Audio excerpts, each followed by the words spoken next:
स्वस्वरूपाची ओळख. नरदेही मनुष्यदेही आल्यावर परमार्थ करणे जीवनाचे अंतिम व सत्य ध्येय आहे. त्यासाठी विकारग्रस्त, वृत्तीग्रस्त, अवस्थाग्रस्त मानवदेह त्या ध्येयाप्रत पोहोचू शकत नाही.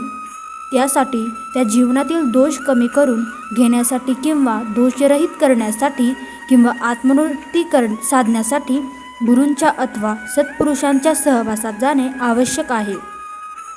माणसाचे मन चंचल असून ते पुन्हा पुन्हा विकारांकडे धाव घेते. जर मनात वाईट विचार येत असतील तर ते गुरुदर्शनाने थांबतात. म्हणून गुरु सहवासात राहून दोषरहित होणे हेच उचित आहे. आपल्या ध्येयासकट सारे दृश्य विश्व सतत बदलत असते, परंतु कधी न पालटणारी सर्वस्वी खरी वस्तू म्हणजे परमात्मा होय. ती स्वतः अचल राहून या चल विश्वाला आधार देते. म्हणून तिचा साक्षात्कार झाला की संपूर्ण समाधान मिळते. माया नावाची एक मोठी विलक्षण शक्ती आहे. तिच्यामुळे भ्रम निर्माण होतो व अज्ञानपणामुळे आपण त्यात गुरफटतो. त्यातून बाहेर पडण्यासाठी सद्गुरू सानिध्यात विवेक व उपासना यांच्यावर भर द्यावा. बुद्धीने विवेक करावा व श्रद्धेने उपासना करावी. मन जिंकण्यासाठी सद्गुरू कृपा आवश्यक असते. सद्गुरू कृपा नसेल तरी प्रयत्नांची शर्थ करून मन जिंकता येते, परंतु ती अतिशय अवघड गोष्ट आहे. भक्ती मार्गानेही मन जिंकता येईल, परंतु साधक भक्तीमध्ये पूर्णपणे रमला पाहिजे. योग मार्गाने सुद्धा मन जिंकता येईल, परंतु योगा मार्गातील समाधी अवस्थेपर्यंतचा टप्पा गाठता आला पाहिजे. हा तर मार्ग अतिशय खडतर आहे. म्हणून सामान्य साधकांनी अशा खडतर मार्गांनी मन जिंकण्याच्या भानगडीत न पडता संतांच्या सहवासात येऊन त्यांनी सांगितलेल्या गोष्टींचे आचरण करावे, म्हणजे मनावर प्रभुत्व गाजविणे सहज शक्य होते. परंतु त्यांच्यावर प्रेम बसायला गुरु म्हणजे काय हे कळणे गरजेचे आहे. ज्या व्यक्तीचे सर्व विषय क्षय पावलेले असतात, त्यामुळे त्यांचे जीवन उज्ज्वल झालेले असते. जे तेजस्वी जीवन जगतात त्यांना सत्पुरुष असे म्हणतात. सत्पुरुष, संत, साधू या एकाच नाण्याच्या दोन बाजू आहेत.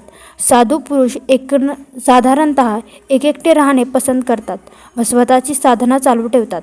संत मंडळी समाजात राहून व्यवहार सांभाळतात आणि लोकांना मार्गदर्शन करीत असतात. गुरु हे एक तत्व आहे. जर ईश्वर एक आहे तर गुरुही एकच आहेत. गुरु हे जन्मालाच यावे लागतात आणि खऱ्या गुरूंची परंपरा अशी आहे की वयाच्या 10व्या वर्षापर्यंत त्यांना साक्षात्कार झालेला असावा लागतो. गुरु ही व्यक्ती नसून शक्ती आहे. गुरु हे त्यागी, निस्पृह आणि साक्षात्कारी असावेत. गुरूंच्या मनामध्ये सर्वांबद्दल समभाव असतो.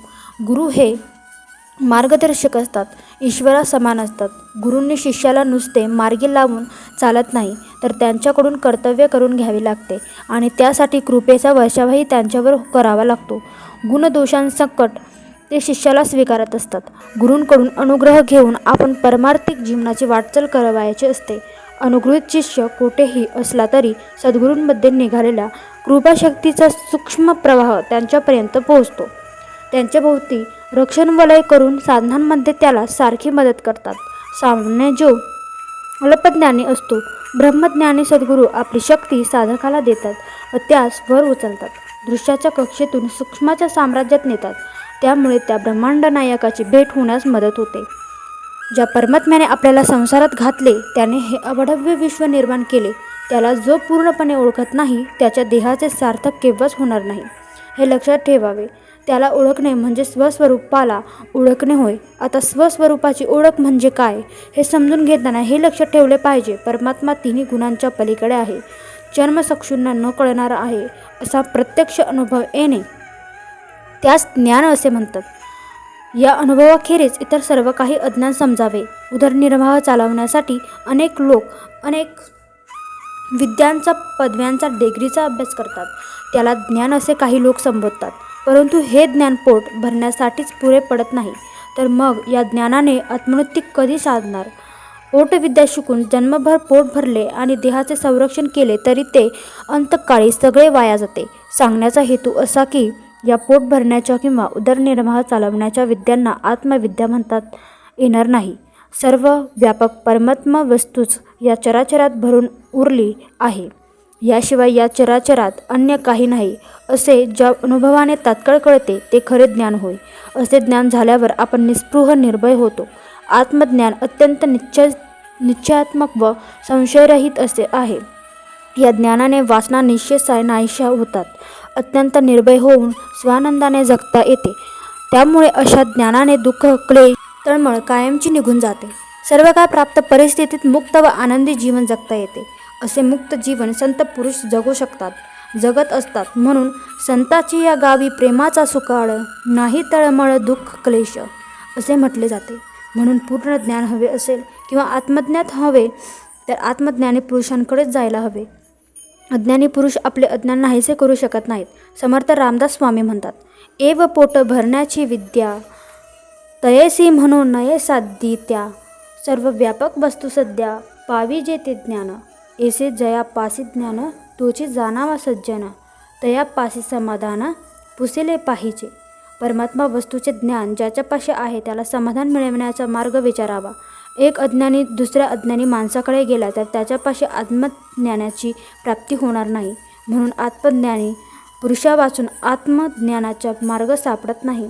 सद्गुरूंच्या पाठिंब्या वाचून परमार्थ साधत नाही. सद्गुरू आपल्यातील विकार वृत्ती अवस्था क्षीण करून खरा देव कोणता हे निश्चयाने सांगतात, दाखवितात.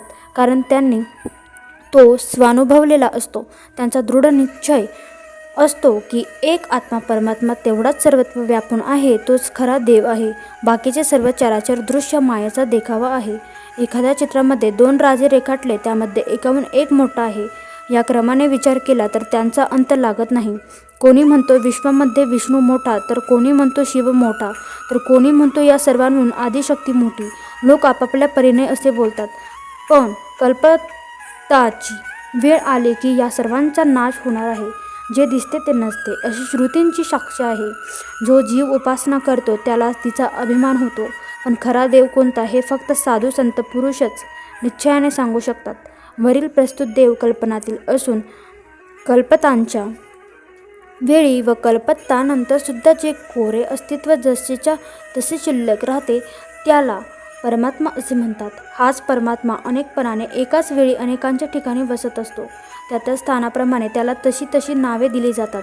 ईश्वर, हर, शिव, विष्णू, आदिशक्ती ही त्यांची दृश्य रूपे असून या रूपांसोबत पशु, पक्षी, प्राणी, वृक्ष, लता ही सुद्धा त्याचीच रूपे आहेत.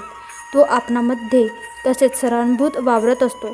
त्याचे अस्तित्व नसेल ती वस्तू अनात्म होते, अचेतन होते. अचेतन व सचेतन या दोन्ही अवस्थेतसुद्धा तो असतो. आपल्या शरीरातील त्याचे सचेतन अस्तित्व निघून गेल्यावर आपण पार्थिवाचा किंवा कलेवराचा पुढील सोपस्कार करून मोकळे होतो. पुढील सोपस्कार करतो म्हणजे नेमके काय करतो? देहाचा नाश करतो. परंतु देह अष्टध्या प्रकृतीला बनवलेला असल्याने तो गुणक्षोभिनीत विलीन होतो. म्हणजे पर्यायाने असे म्हणावे लागेल की परमात्म्यात विलीन होतो. म्हणून संत म्हणतात, कोणी जन्मास येत नाही व कोणी मृत्यूही पावत नाही. हा सर्व दृश्य मायेचा खेळ आहे. दिव्य स्फुरणाने आनंद घन निर्मळ अव्यक्त परमात्मा स्वरूपाचे प्रतिबिंब आपल्यामध्ये असते. ते या शरीरातून सचेतन अवस्थेतून अदृश्य होते.